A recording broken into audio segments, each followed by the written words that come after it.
Hey everybody, my name's Alyssa. I'm a dietitian and I'm going to show you today how to make an awesome recipe with all this beautiful kale that you've been getting this summer. Whether or not you're a member of a CSA or if you go to the farmer's market, there is always going to be this kale.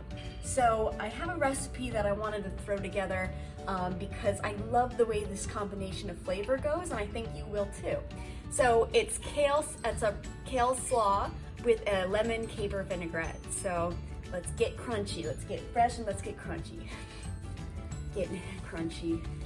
Look at this beautiful bouquet. So this is the kale that I got from my CSA. I've got some curly, regular kale, green, good, all familiar.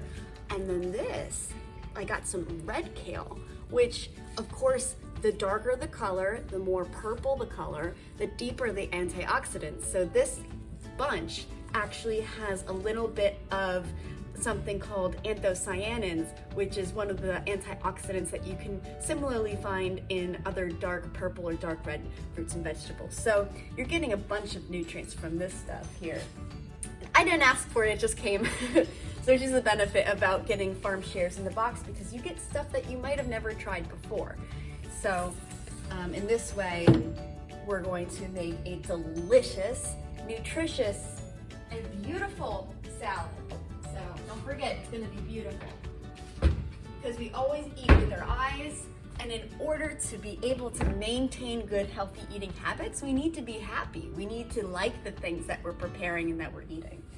So I'm going to just get a bowl together so I can mix all my ingredients. I have my oven on at 350 degrees Fahrenheit because it's gonna be a nice crunchy kale slaw recipe. I have a special kick in there, just a couple of toasted almonds, and that's gonna not only bring its nutritional profile to a big boost, make it more satisfying, and also very delicious with capers and lemon. So when it comes to the kale, I know that it has some of these really big stem pieces. Now, some people can just eat right through them, and others cannot, because they are pretty high in fiber. And they're high in insoluble fiber, so in the kind of fiber that is hard to digest and break down.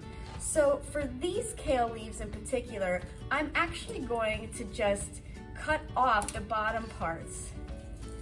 And you know, these stems, if you know anyone who's a pet rabbit or a pet, I used to have a bearded dragon. Lizards like to eat that. So now I have my leaves up here, and I'm going to just kind of smush them together. My kale's already been cleaned. I cleaned it. It's been in my little container since I got it. I'm gonna roll it up in a bit of a cigar shape, and then I'm going to diagonally do a nice thin ribbon cut with all of this, and that's called a chiffonade. So ready, I'm gonna go from here, and basically I'm doing about a 1/4 inch pieces. Whenever you get to cut where the actual roll is, you'll see that it's so much easier.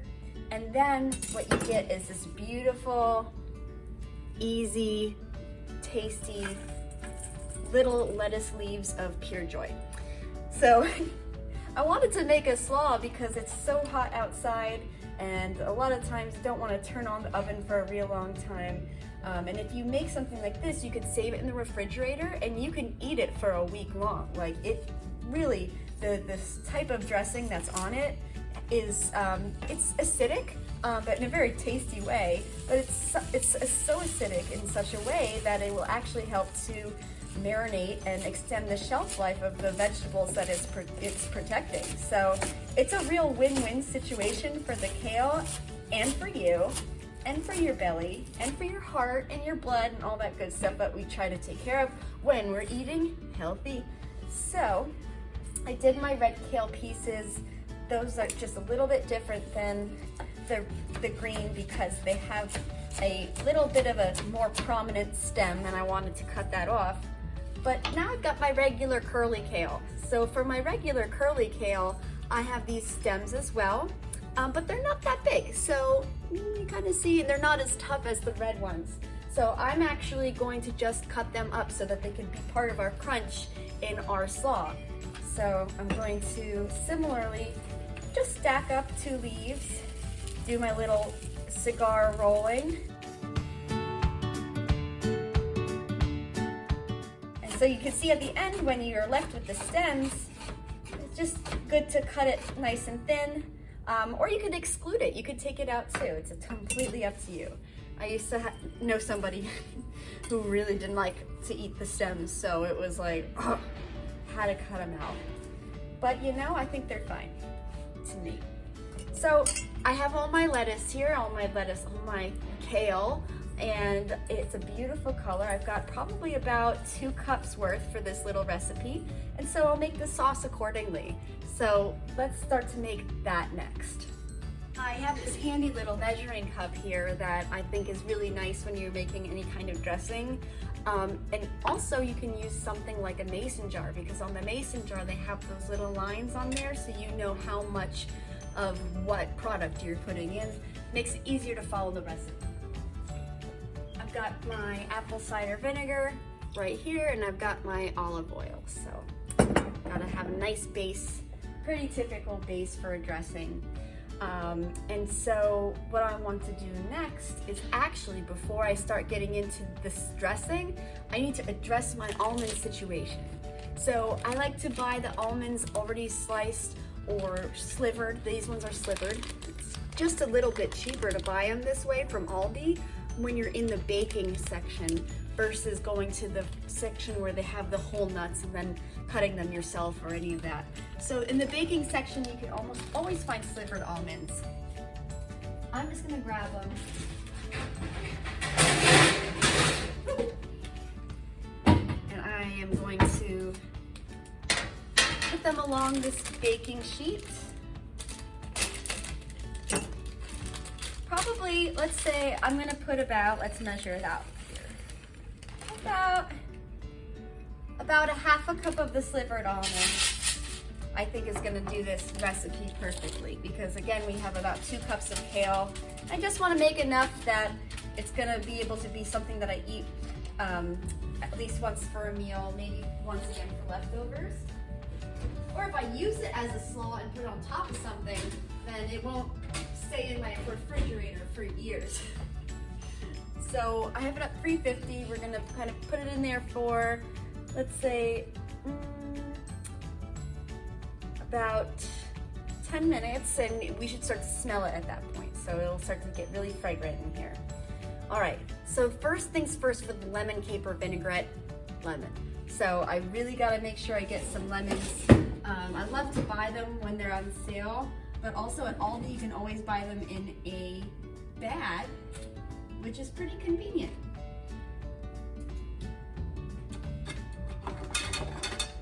All right, so I don't have a zester here today in the kitchen, but that doesn't mean we can't have lemon zest. So because it's lemon caper, I want that lemon flavor, and a lot of the lemon flavor comes from the oils that are in the skin. So I have a peeler here, a vegetable peeler, and I'm going to, and I washed off the onion. I rinsed off the lemon earlier.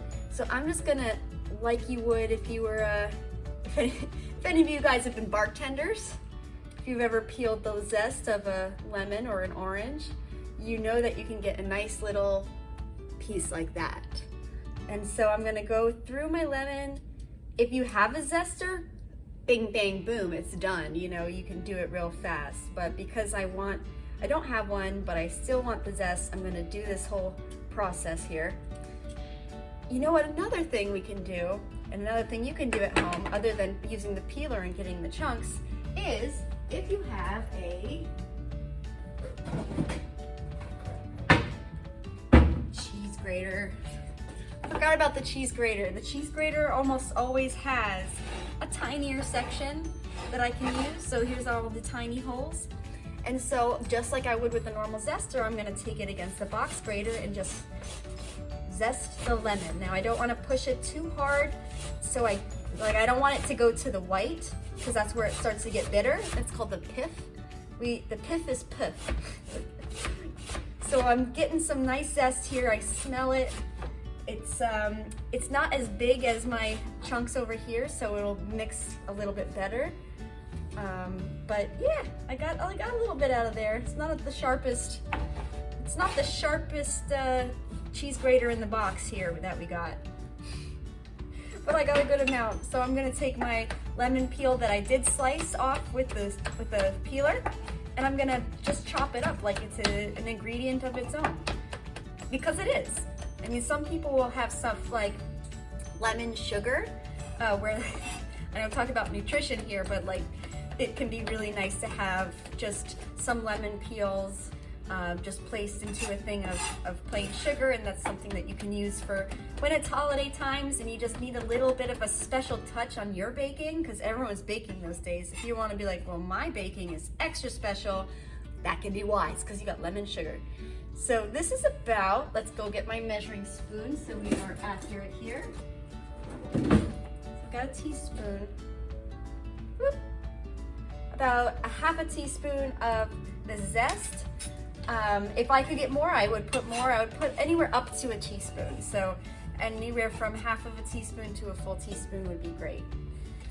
So I have my zest in there. Now the next ingredient that I'm actually going to add is some garlic.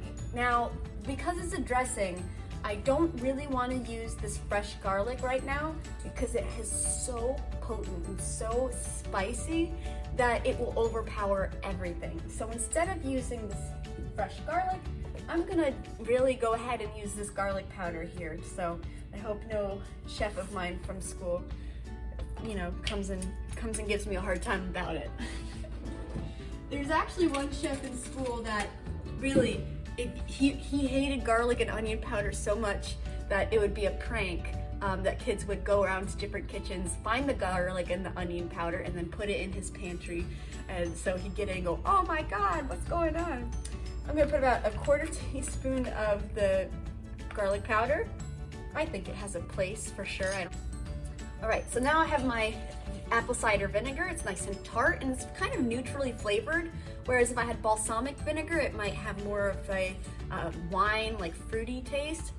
But this is just standard old, you know, apple cider, so it's a little bit sweet. I'm gonna pour in just about an ounce.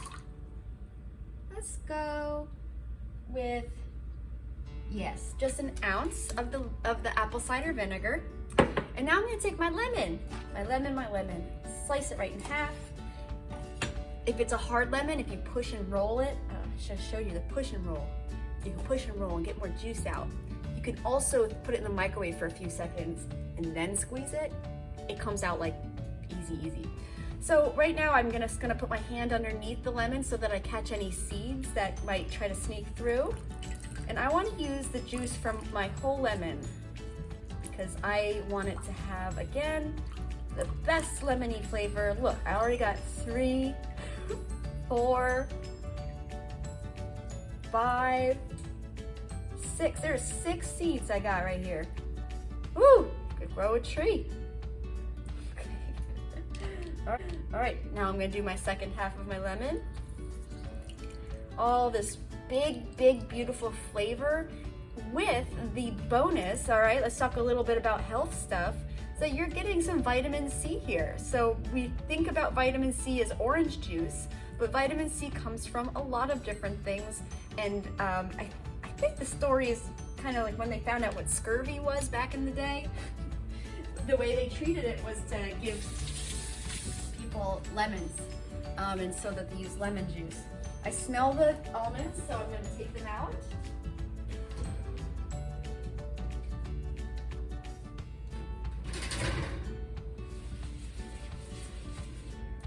And they are just perfect and toasty, and they're not burnt.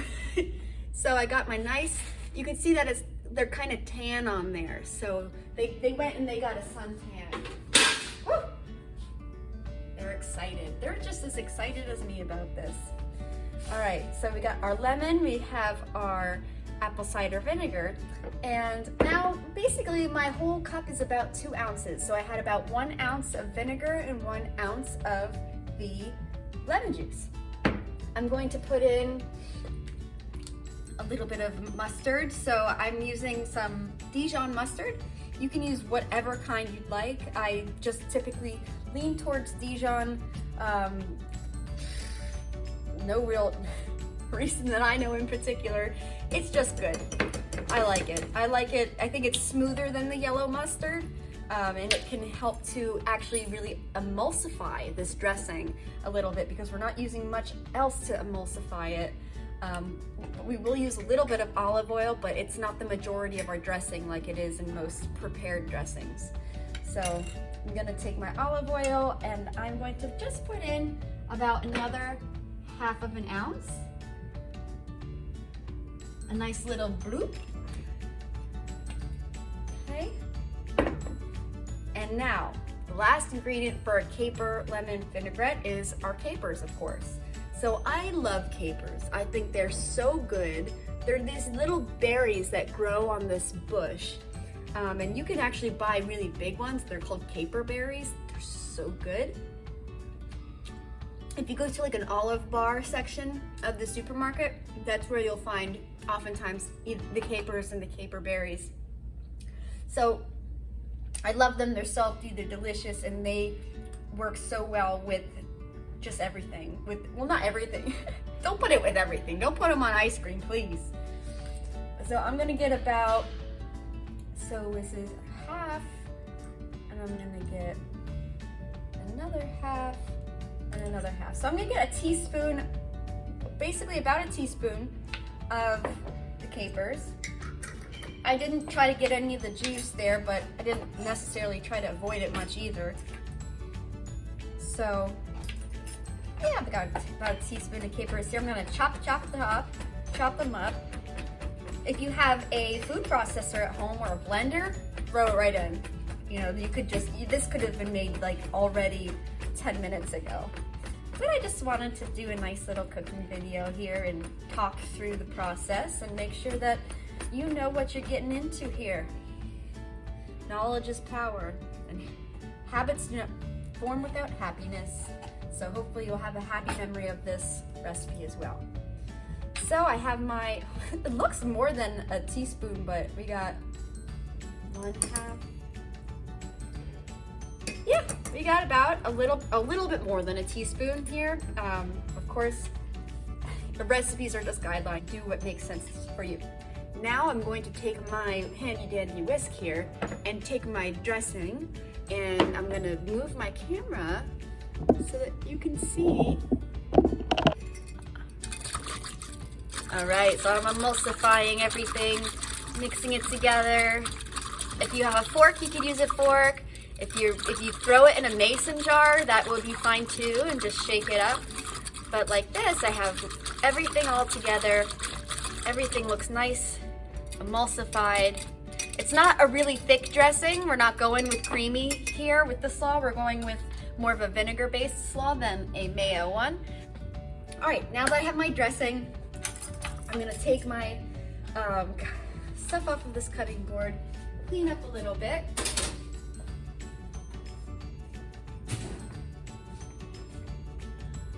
Okay, and now this next step is the big game changer.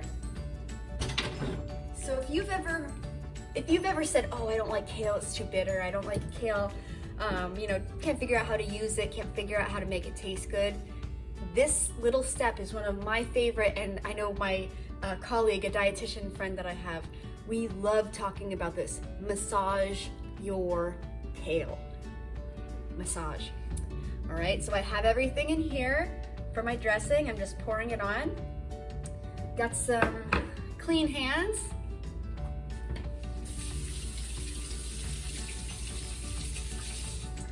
You could use tongs if you'd like to, but I sure like using my hands. And I'm just gonna get in here and smush the dressing into the kale leaves, and you will see it just break down into a luscious, colorful slaw, because I got the red and I've got the green here. And the dressing, because it's a nice yellow color, all it does is enhance the color of the kale that we're already looking at. So this is a great amount of dressing per kale ratio.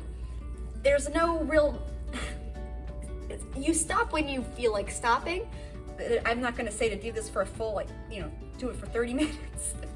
You drive yourself crazy, but just give it a nice squeeze, and you'll see how it breaks down in your own hands. And the volume will cut down by at least 1/2 while you're massaging it. So just for, look how good my hands look. Yeah, so this is what I'm doing. Maybe I could zoom in the massaging. Hold on. All right, yeah, that looks right. Okay, we see how we got this here. And I'm just going to nice through my thumbs like this, like I'm massaging someone's back if this person was made out of kale. You want to use your thumbs in there, real mush it. And you're really breaking down the insoluble fiber a little bit, and the lemon juice is helping to break it down even further. So we're tenderizing these leaves. They are gonna be tender and perfect for putting on top of whatever kind of dish you're making. This would be good, of course, as a salad on its own, mixed with some chickpeas. You basically have a beautiful little meal, and you can save it in your refrigerator to have for the week.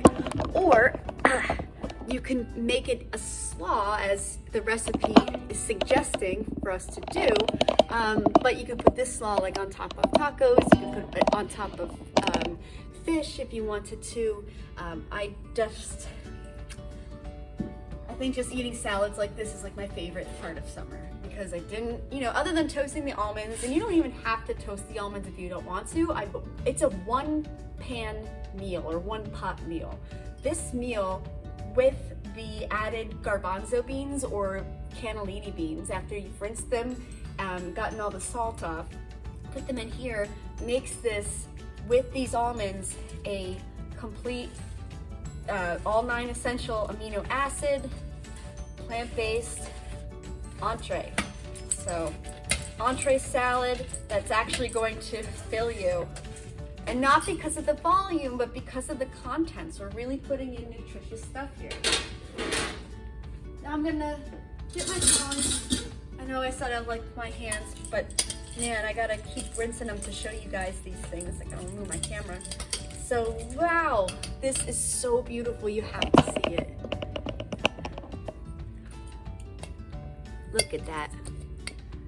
Beautiful lemon, caper, and toasted almonds. You can't go wrong with this flavor profile. If you're doing any kind of grilled fish or chicken, of course, that's gonna be a beautiful flavor combination. But for me, to make it a plant-based entree, I'm gonna mix it with some chickpeas and keep it in the fridge all week. Hope it gets you more comfortable with kale in the kitchen. Get more comfortable with kale in the kitchen. Say that 10 times fast. Of course, let's do our little taste.